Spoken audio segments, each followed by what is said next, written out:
আসসালামু আলাইকুম। আমি ভিডিওতে আপনাদেরকে স্বাগতম। আজকের পর্বে আমরা দেখব কিভাবে প্যারাগ্রাফ কাজ করতে হয়, প্যারাগ্রাফ কিভাবে লেফট রাইট এবং সেন্টার করতে হয় বা আর অন্যান্য কাজগুলো আমরা আজকে প্যারাগ্রাফ বক্সের কাজগুলো দেখব। তো শুরুতে আমরা দেখব কিভাবে একটা লাইন সেন্টারে নিতে হয়।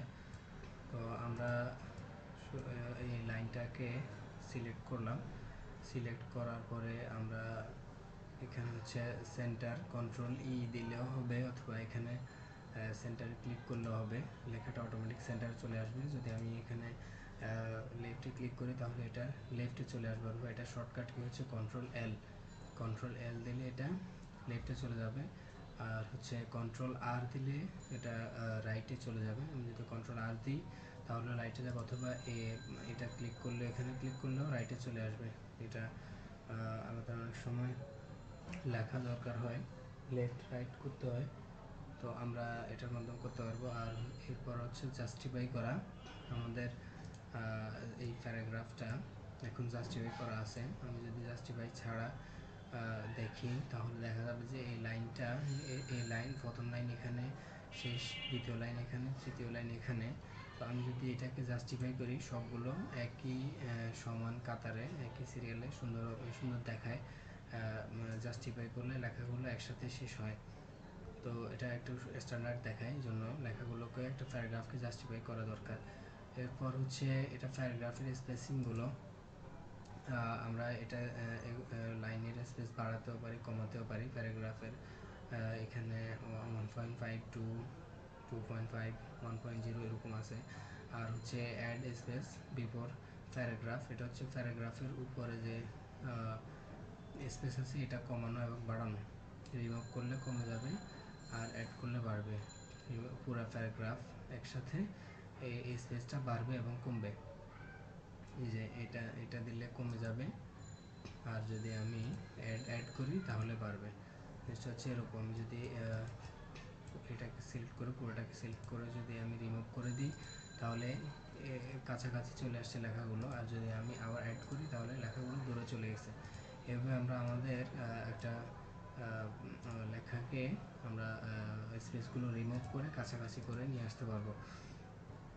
এরপর হচ্ছে আমাদের যে এখানে যে লেখাগুলো আছে, আমরা লেখাগুলোকে চাইলে বুলেট করতে পারবো। যেমন আমি যদি এগুলো সিলেক্ট করি,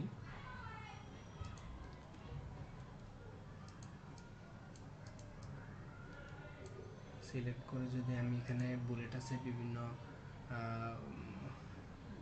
বিভিন্ন ধরনের আইকন আছে, আপনি চাইলে যে কোনো আইকন দিতে পারেন। তাহলে বুলেট দিলে এগুলো বুলেট আকার দেখা যাবে, একটা দুইটা তিনটা, অথবা আপনি বুলেট কেটে দিতে পারবেন, নাম দিতে পারবেন, অথবা নাম্বারও দিতে পারবেন। আমি নাম্বার দিলে এগুলো নাম্বার আসবে, নাম্বার ABCD, আপনি যা আপনার ইচ্ছে মতো এগুলো দিতে পারবেন। তো এরপর হচ্ছে আপনার বুলেট দিতে পারবেন, আপনি অনেক ধরনের এখানে বুলেট আছে, আপনি চাইলে এগুলো দিতে পারবেন। তো এরপর হচ্ছে ইনক্রিজ এবং ডিক্রিজ। এই প্যারাগ্রাফটা এই মার্জিনে, আর এগুলো হচ্ছে এই মার্জিনে চলে গেছে। আমি চাইলে এগুলোকে একই মার্জিনে নিয়ে আসতে পারবো। তো আমি যদি ডিক্রিজ করি তাহলে হচ্ছে এটা এদিকে চলে আসছে প্যারাগ্রাফটা, আর যদি আমি ইনক্রিজ করি তাহলে এগুলো আস্তে আস্তে মিডল দিকে চলে যাচ্ছে। তো এটা করে ইনক্রিজ এবং ডিক্রিজ করা যায় প্যারাগ্রাফগুলোকে। এরপর হচ্ছে সর্টিং করা, মানে হচ্ছে 1 2 3 4, আমি দেখাই আপনাদেরকে 1 3 5 6 2 4। আমি এভাবে অনেকগুলো ডিজিট দিলাম।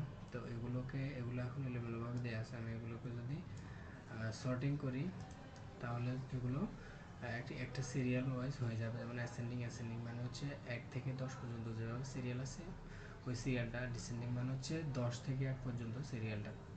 তো আমি প্রথমে অ্যাসেন্ডিং দিব, 1 থেকে 1 2 3 4 এরকম হবে। অ্যাসেন্ডিং ওকে দিলাম, তাহলে 1 2 3 4 5 6 এরকম হয়ে গেছে। আমি যদি এটাকে ডিসেন্ডিং দিই তাহলে এটা উল্টো দিক থেকে হবে, এই যে 9 6 5 4 এভাবে হচ্ছে আপনি ABCD বা 1 2 3 4 কে এভাবে করতে পারবেন আপনি। আমি যদি এগুলোকে করি ডিসেন্ডিংগুলো অ্যাসেন্ডিং আছে, আমি যদি ডিসেন্ডিং করি তাহলে এগুলো এই যে উপরেরটা নিচে, নিচেরটা উপরে চলে গেছে। তো এইভাবে হচ্ছে অ্যাসেন্ডিং ডিসেন্ডিংয়ের কাজ করা হয়। এরপর হচ্ছে আমি চাইলে ব্যাকগ্রাউন্ড চেঞ্জ করতে পারবো এখান থেকে, যে আমি যে কোনো ধরনের একটা ব্যাকগ্রাউন্ড দিতে পারবো। তো এরপর হচ্ছে আমি বক্স করতে পারবো। এটা হচ্ছে বিভিন্ন ধরনের বক্স দেওয়া যায়। এই যে এটা হচ্ছে নিচে আন্ডারলাইন হবে প্যারাগ্রাফের নিচে, এটা হচ্ছে উপরে, এটা বামে, এটা ডানে, আর এটা হচ্ছে বর্ডার হবে না, এটা হচ্ছে অল বর্ডার, পুরোটাতে বর্ডার হবে। এরপর হচ্ছে বিভিন্ন ধরনের বর্ডার আছে, আপনারা এগুলো দিয়ে দেখতে পারেন। এরপর হচ্ছে আমি এরপর আপনি আমি বর্ডার তুলে দিতে পারবো। সে নো বর্ডার দিলে লেখাগুলো সিলেক্ট করে নো বর্ডার দিলে আবার এটা বর্ডারটা উঠে যাবে, নো বর্ডার দিলে বর্ডারটা উঠে যাবে। তো আজকের পর্ব এতটুকুই, আশা করি এই পর্বটা আপনারা বুঝতে পারছেন। যদি কেউ না বুঝে থাকেন তাহলে অবশ্যই কমেন্ট করে আমাদেরকে জানাবেন। সবাইকে ধন্যবাদ।